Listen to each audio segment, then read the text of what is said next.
Hey guys, my name is Henry Millette. I'm the head coach at Indian Harbor Yacht Club in Greenwich, Connecticut, as well as the head coach of the Greenwich High School varsity sailing team and the school year sailing director at Venice Youth Boating Association in Venice, Florida. Today, on behalf of the Junior Association of Long Island Sound, I'm coming at you with a Feva rigging video.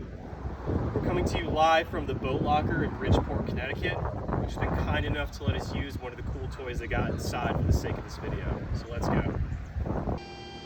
All right, let's talk about rigging up the Feva properly. Now, you'll notice I have this Feva set up with the spinnaker out of the boat currently. If you like to leave your spinnaker in the boat all the time, fair enough. Don't recommend it because it'll promote sun damage to the kite, but if you gotta do that, you gotta do that. That's okay. In that case, just ignore the spinnaker part of this rigging demonstration. Now, I'm going to show you what I believe are the proper steps for rigging the Feva. Let's keep in mind, by the way, everything in this video is an opinion of mine. It's an informed opinion, but with any of these techniques, you should try out these techniques, try out other ones, see what works best for you, and go with that. Just make sure you're thinking about it constantly. Anyway, I believe that the order in which you should rig the boat is jib, main, spinnaker, rudder. It's important when you're rigging the jib, there's nothing touching the mast except for the shrouds and the halyards because they inherently have to be there. And actually on that note, this halyard's a little tense, so I'm just gonna loosen it a bit. Notice the pole comes out, put that back in there. If the mast is totally loose, when we put the tension on with the jib, we'll get an accurate reading. Let's keep in mind, by the way, I'm gonna talk about tuning and tension in this video. And your Feva sailors may not be at a level yet where that's particularly important in your opinion, but I encourage you, get them into the right habits right away. On that note, let's talk about the shroud and the shroud plate adjusters. So you'll see I have this one set up in the 5th hole from the top. The rigging guide that I follow recommends the 4th or 5th hole. I prefer the 5th, generally speaking, as a base setting because it's easier to get the kind of shroud tension that I believe you want. Now let's assume you've set this up correctly. You've gone 5 hole, maybe if it's a light day you go 4, maybe if it's a particularly heavy day you go 6, or maybe if it's really bombing out you even go 7. Either way, you have the shroud set up correctly and you have tape around it to make sure that there's no lines being caught in here or motorboats coming up against it bending these. These get bent a whole lot. Now, let's get ready to attach the jib. So when attaching the jib, you gotta attach the foot first, which is gonna mean attaching the tack and the clew. As far as attaching the tack, this is in my mind one of the most critical parts of the setup. So I'm not going to talk about don'ts here, I'm primarily going to talk about do's. So what you should do, lead the tack line underneath the tack bar. From there are 3 methods I recommend. I'll show you the one I like the best first. I'm going to tie a clove hitch around the tack bar in between the corners created by this little metal ring here. So clove hitch, I go around, I cross over. As I go around again, I pull it through the loop I'm making. That's a clove hitch. You may think, oh good, I'm already set up. Now the clove hitch will actually slip on stainless steel. You can see every time I loosen it and pull it, a little more of that extra tack line comes out. So we need to do at least one other step in order to secure it. So I'm going to retighten it. And as I was saying, what I like to do is take this excess tack line, tie it around the bottom of the jib, where there theoretically is a line going from the bottom of the jib to the clove hitch. Tie 2 hitches. Remember, a hitch just an around and through knot. If the hitches seem like they're getting the sail a little bit, don't worry about it. When you tension up the jib, it'll go along the excess line. Once you have 2 hitches on, you're all good. I like this method the best because I find these 2 hitches here add a little bit of stability to that bit of line that goes from the bottom of the sail to the knot, which means that when you're tacking and the luff is tensioned, this portion will flex less. 2 other methods I recommend. Let's assume that you tied the clove hitch around the tack bar the way I showed. What you then might do instead of what I've done, bring the clove hitch this way, tie a stopper knot, bring it down to the knot. A stopper knot there will prevent the clove hitch from slipping. I prefer 8 knots for this because they come out really easily, but you can just use a hitch, which I'll do here, and bring it all the way down. Make sure you really tighten it to the clove hitch. So yeah, that'll keep it in place as well. But remember, when you tension it up, a little bit of extra line is going to be exposed here. so it may be flexible when you're tacking. The third method I recommend, this one, if I remember correctly, is the preferred method of RYA coach Nick Neve, who was kind enough to come over to the US a couple years ago and show us some things. It goes like this. Around the tack bar, not necessarily a clove hitch yet. Tie the clove hitch onto the top of this little bit. So around, cross over itself, and as I come back around the second time, go through the loop I made. And similar to the second method, tie a stopper knot that goes down to the clove hitch. So that works. Again, as you tension this up, you may notice that there's a little flexibility in the line. So I'm gonna go back to the method that I prefer. Shout out to Elliot Wells, by the way, who worked at Indian Harbor a couple of years ago. If I remember correctly, he's the one that showed me this method that I like. And he did pretty well at FIVA Worlds back in the day. So between his advice and Nick Neve's, can't really go wrong. A lot of experience between them and some other FIVA sailors I've talked to. All right, got that tensioned up. Let's talk about the sheets real quick. Super easy.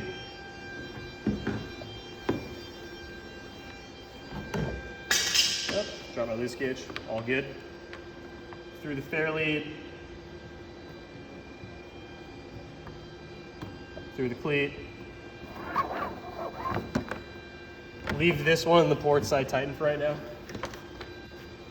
Again, the starboard side, fair lead, cleat. Don't put that one in the cleat, by the way, or don't cleat it off, I should say. Take the two lines, do what's called tying continuous, which I'll talk about later why you do that. I use a fisherman's bend, so that's around and through, and on the other side, around and through, making sure that the bitter ends point away from each other, pull it together. That won't come out. All right, foot's on. Let's talk about raising the sail up. So what I like to do, because I care a lot about keeping sails nice, is when I'm unrolling the jib, I'll flake it like so, back and forth. Not too hard, I find. Keeps it nice. Gonna take off the jib halyard, untie the two ends.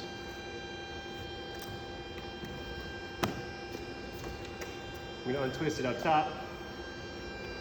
All right, now we'll take the forward end of the halyard coming out of the block up top facing forward.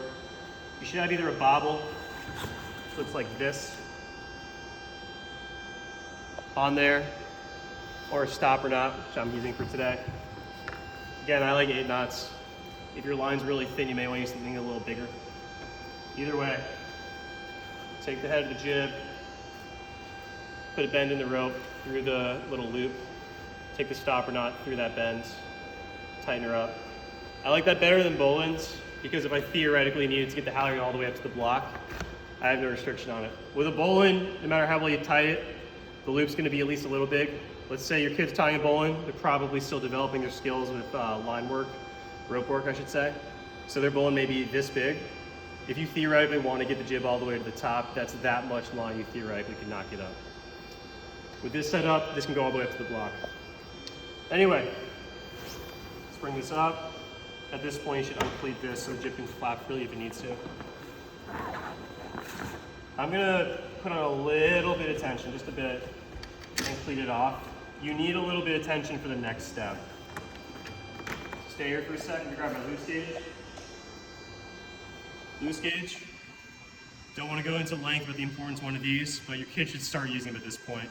It's going to be an important part of their sailing careers if they're taking this seriously going forward. So with a little bit of tension on the shroud, I should be able to get the loose gauge to stay on, just barely. You can see the loose gauge is reading less than 5 right now. That probably actually means there's virtually no tension on there.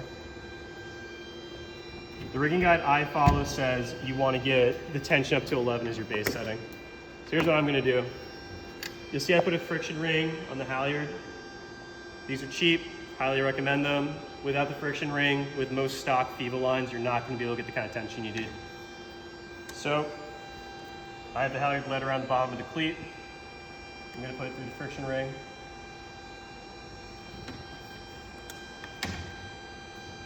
Okay, and now I'm going to start to put tension on. Now, if you look at the loose gauge, you'll see as I put tension on, the number's gonna rise. There we go. So we're already up to 7. Now, it's pretty hard to get it all the way up to 11, and this rope does stretch a little bit, so what I'm gonna do is really kind of jack the tension on. A reasonably strong kid can do this, especially if you have an advanced setup beyond this. So I'm gonna put on too much tension on purpose. Let's see where we're at. Yeah, we're all the way up to 14. I'm gonna let off a tiny bit. Yeah, we can leave it at 13 there. Remember, this line's gonna stretch while you use it because it's made of poly. So once you have that on and you have a full wrapper on the cleat, it'll hold. You can start to tie your cleat knot. So let's zoom in on the cleat for a second. What I like to do is cross over from bottom to top, flip it and go. I recommend that method, 1, because it's quick to undo later if you need. 2, it's secure. 3, because if you were to instead have the loop like so around the bottom, while you're sailing, gravity can kind of start to undo it. So back to my method. Further, I'll then take the jib halyard, tidy it up, store it in here. I store it in there rather than the bag because if you put the main halyard and the jib halyard in that bag together, they get all tangled up and it's annoying. And also, if your kid's really advanced in this class, you may find them eventually starting to adjust the jib halyard tension on the water. I wouldn't recommend bringing the loose gauge in the water. You'll probably lose it, but they'll start to be able to get a feeling for it. All right, so we got the jib all the way on. I told you step 2 is the main, so let's get to that. So we're gonna come over to this side.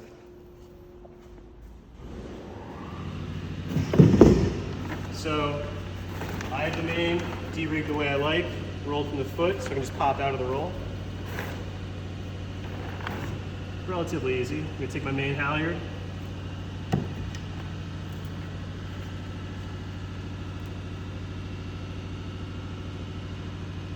By the way, I just noticed the main halyard was in the cleat while I was tensioning that on. When you're putting the tension on, you might want to take that out. It could affect it a little bit. All right, I'm gonna untwist everything, looking up. We're good. Put this off to the side for right now. This is the front part of the halyard. I'm gonna take this back part with the bobble. If you don't have a bobble, you can use a stopper knot, that's fine, but no matter what, you're gonna wanna rig the main like so, just like we did with the kite, or the jib, excuse me. With the main, you really have to do it that way because the main has to get up all the way. If you do a bowline, you're just not gonna get it up enough. You'll be short an inch or 2. All right, so now we start to feed it in here. You'll notice I should be able to do this on my own because I'm pretty used to it. Most kids have trouble with it, particularly if the mast track isn't clean. Whenever you get to these parts right here, where the luff is reinforced with a white patch, you're usually gonna wanna stop and feed it into the mast groove. See how it pops right out of the roll? It's wonderful. A little fold developing, I'm gonna do this. Beautiful. No crinkling this sail today, huh? Wonderful. Alrighty. We don't love that. It's good to have a partner holding it out, but we're gonna make do with what we got for now. All right, now here's a really good tip for you. So come over to this side, you'll see. So now, those of you who have rigged the Feva before know that the cleat that secures the halyard to the top of the mast. And it's kind of hard to get the main up all the way and then get it in the cleat. So here's what I like to do. Once this white patch at the tack of the main at the bottom front corner is up near the opening of the mast track groove, I'll shove that white part in there and I'll pull it down because you see this groove actually goes all the way down. Now, once I have that done, I'll take the main halyard, bring it around the shroud like so.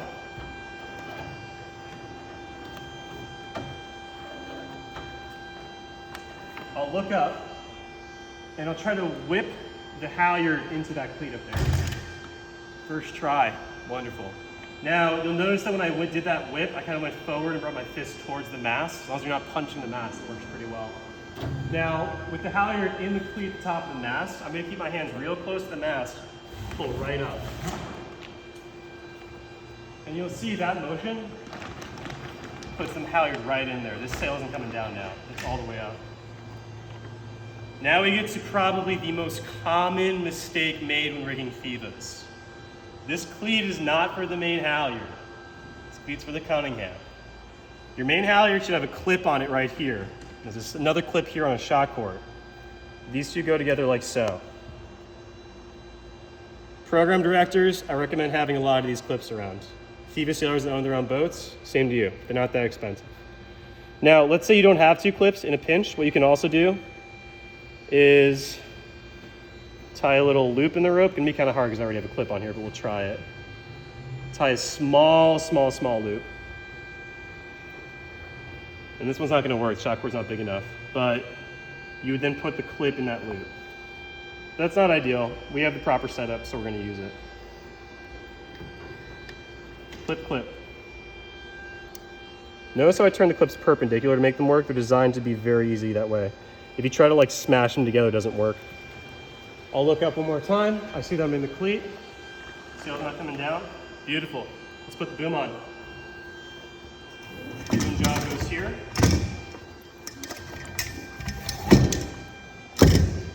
Now, this next step's a priority to happen quickly. You notice that my main's curled around the shroud. Again, if I have a partner holding it, that's ideal.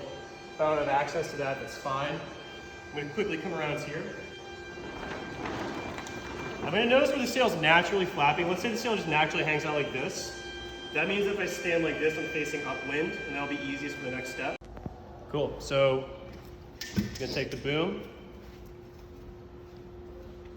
and the clue, boom on your shoulder like this. You'll notice that, as I mentioned a moment ago, I'm facing upwind like this. We're pretending this sail is naturally flowing this way. So with the boom on my shoulder, and your out haul loose, should be relatively easy to hook it in. Now you'll notice I have to lift this off my shoulder. That's a sign my out haul needs to be looser. So if this was you, and your kid's having trouble getting it in there, just go loosen the out haul. Now this is great, because now our sail isn't gonna flog anymore, which is fantastic. We'll talk a little bit about the sail flogging and that material in the D-rig video. All right, cool. So we got the main set up now. One more step actually. Let's go put the Cunningham on. I talked about the common misconception associated with the Cunningham cleat. Now let's talk about how you deal with it. So the Cunningham, people really often lead this the wrong way.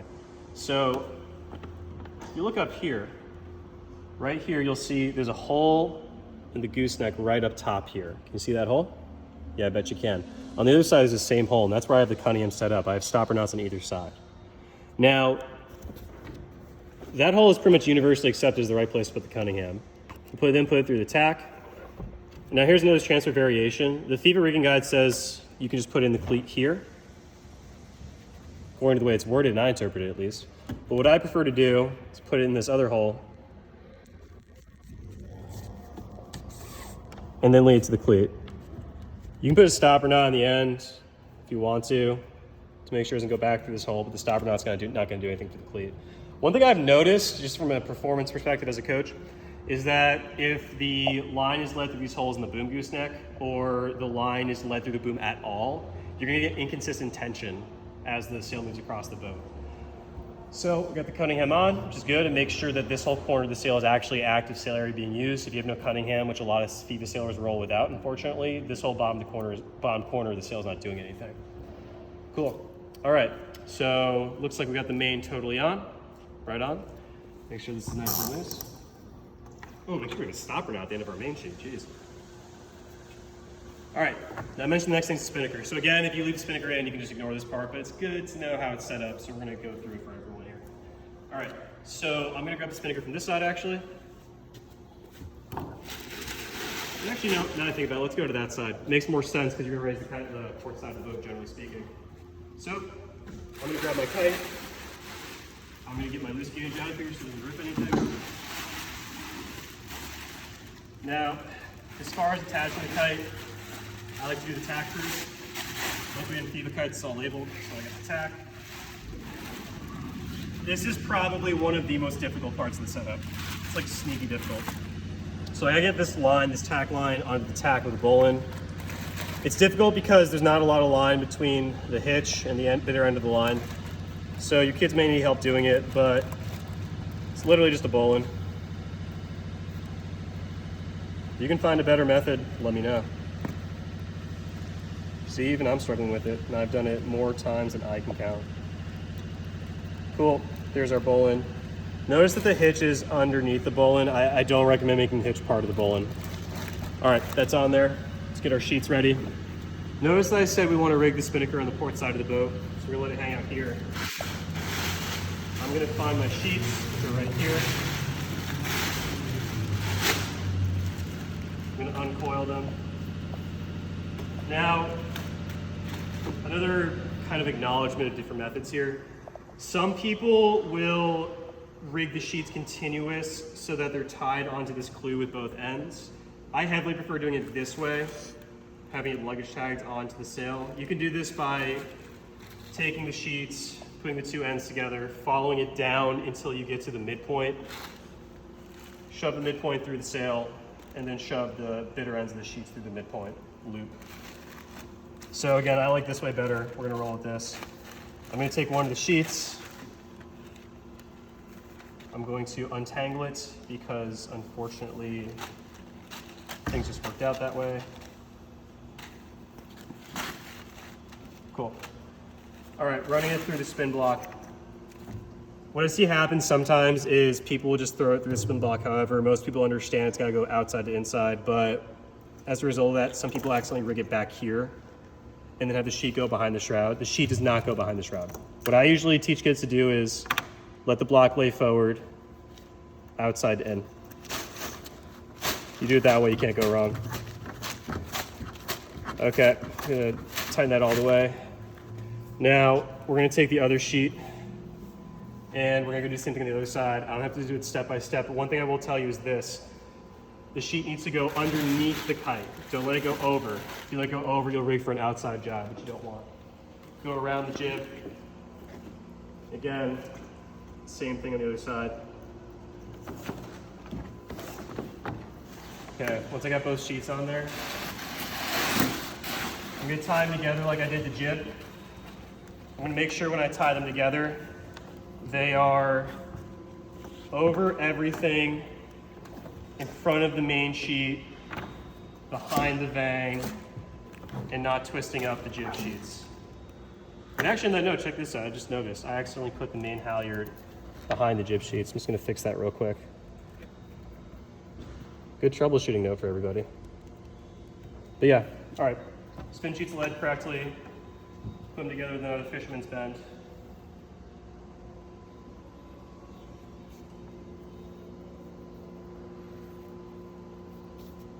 Cool, that's good to go. Alrighty.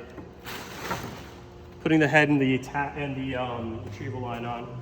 So here we got the Feva halyard. Notice that the block at the top spins either direction, so I wouldn't worry too much if you see that the block's facing the wrong way up top. It'll be just fine. Take it off here. You need either a stopper knot or a bobble at the end of this. Again, I always recommend bobbles if you can do it, so I'll throw one on real quick. Just gonna tie it with a quick hitch, just keep it on there. Should be fine. I'll do an 8 knot because it'll be easier to undo later if I need. Cool.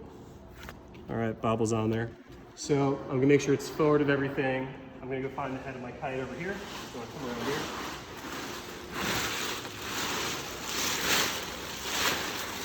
Where is the head of my kite? Underneath. Aha. Nope. That's the clue. Here's the head. Adequately labeled. Same thing as the jib and main. Loop through, and bobble makes it real easy. Cool. Alrighty, now for the next bit, attaching the retrieval line. I definitely recommend doing this with the kite partially up if there's less than like 10 knots going. If you have a particularly windy day when you start to raise the kite, it might tilt in the dolly.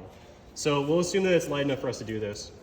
I'm gonna go ahead and start to raise the spinnaker about halfway. Oh, look at that. Create another foul. I'm gonna quickly get the sheet off of here. It happens.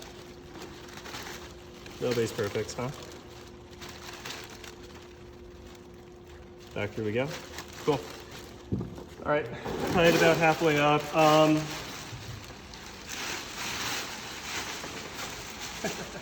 One more foul. I'm actually gonna keep these fouls in the video on purpose because they may happen to you as well. I'm noticing that the sheet's going around the kite, which I don't want. So, I'm gonna relead that. Now my sheets look pretty good. Back on. Finally, no further ado, halyard starts to go up. Now the key indicator is you want this white patch to go as high up as possible where someone can still easily reach it that's rigging the boat. All right, now I'm gonna take my retrieval line, which I have bowlined over here. Another minor thing people will do sometimes is accidentally lead it through this space. You do not want that.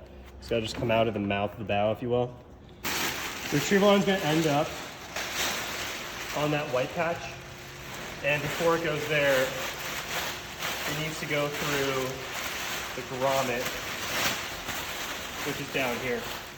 So given that the white patch is on this side, I'm gonna lead the retrieval line through the opposite side. This part you need a bobble for. If you don't have a bobble on here at this stage, then when you douse the kite and then try to bring it back up, the white patch will often get sucked inside this grommet and this kite gets stuck together. So you really need to get one of these for this part. Again, they're not that bad. So when I put the bobble on, notice how I have the wider opening facing up and the smaller opening facing down. I'll just let it hang out. And I'll tie a bowline on here. You want a relatively loose bowline. If you make it super big, then you won't be able to get the kite as far into the boat. But having it be somewhat wide like that is just better for the douse. All right, so kite's all hooked up. Now you notice, by the way, I said explicitly that the spinnaker should be the third thing you rig after the main and jib. The reason why is because then it sets you up to test out the spinnaker real quick to see if there's any fouls. So I'm gonna go ahead and raise the kite overhead.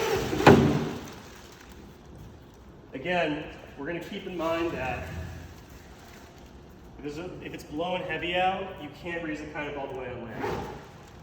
So I'm gonna go ahead and raise it, pull the kite all the way this way.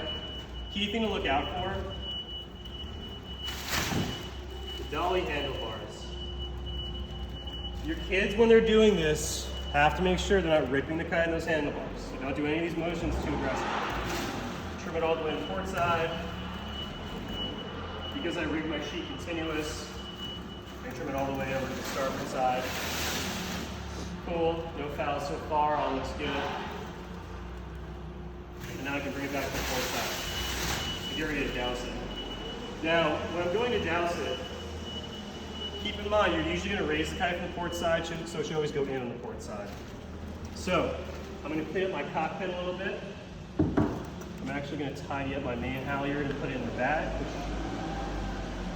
probably should have done earlier, but again, I'm leaving these parts in the video on purpose because these will happen to you now and then, and hopefully by watching me troubleshoot, you can do it even faster than I have. All right, so remember, another troubleshoot, see? Jib sheet in front of vang, man.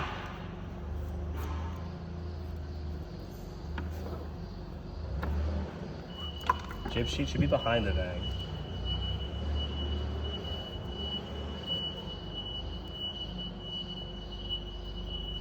Cool. All right.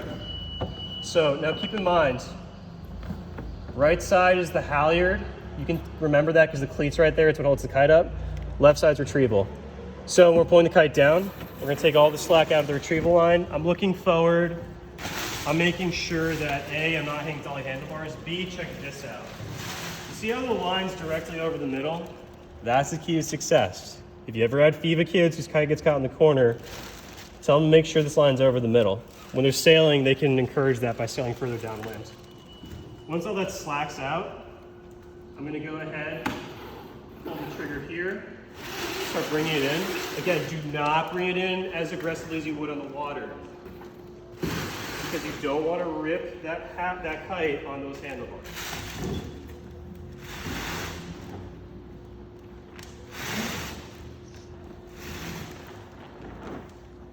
tip. You know the thing's in all the way when you look inside the boat and see this bunch of kite poking out. Cool. Alrighty. One more final check of all my sheets. Yeah, looks like jib and spinner are in the right places. Alrighty, let's put the rudder on and get ready to go. So, I'm gonna take my rudder. I'm gonna make sure this traveler's not caught on the gudgeon. Lead both the tiller and the tiller extension underneath the traveler. Flip the tiller extension over the traveler. Put the rudder in the boat. Put the bottom part on the bottom pintle first. Line up the top pintle. Away we go. From here, tighten up the stern plug, throw in your dagger board on the water, and you're set. Hey guys, so a quick addendum to add on the ends here. So I mentioned during the video that I generally recommend rigging sheets continuous, as in the ends tied together in the boat. Now, let me demonstrate the reason why you want to do that. Let's say you're hiking out like so, and you got the active sheet in your hand. The sheet's a lure. So, generally speaking, you want to stay hiking out, keeping the boat flat, right? Now, let's say that like a wave hits or something, you drop the sheet, and it goes to leeward. Well, if you lean back in the boat, the whole boat's gonna heel that way. So instead what you can do is grab the lazy end of the sheet and use it to pull the active end back to you. So that's why continuous sheets are incredibly helpful. One more thing I'll leave you with for this part of the video. I mentioned a couple of different parts that are gonna make your life rigging this boat a lot easier and a lot more effective. The three key parts I mentioned are these clips made by Allen that keep the main halyard attached to the shock cord. The bobble, which you really need for the retrieval line on your kite, but in general I'd recommend putting it on all the halyards, so ideally you probably want to have 4 of them. And a friction ring, which you pretty much need in order to get the right amount of tension on the jib. All of these things are available at the boat locker, relatively inexpensive. So, if you need them, I recommend you get them there.